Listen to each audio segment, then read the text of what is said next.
Ayush Sanju big बॉसच्या घरात आजच्या त्या टास्कमध्ये पॉवर कीच्या ह्याच्यात फेअर आहे की अनफेअर ह्या व्हिडिओमध्ये सांगणार आहे. पुन्हा एकदा स्वागत आहे बिग बॉस विचार मंचमध्ये. शेवटच्या ह्याच्यात म्हणजे रोशन आणि काय बोलतात प्राजक्ता होती, तन्वी आणि रुचिता होती. तर खरं बोलतो ती रुचिताने ढकलून रोशनच्या जागेवर तो खांब पहिल्यांदा पकडला आणि एकदम खालतून दोघांनी एकदम घट्ट खांब पकडला होता.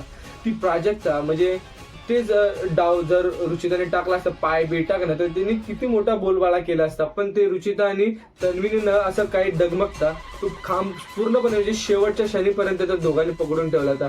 पण आयुषने तिकडे स्वतःची इमेज पूर्णपणे खराब करून घेतली. तो डिसिजन चुकीचा देऊन एकदम अनफेअर राहून तो बोलतो मी फेअर आहे, पण पूर्णपणे असं माझ्या मते तरी त्या दोघींनीच खांब पकडला होता. ती पॉवर की पकडली होती.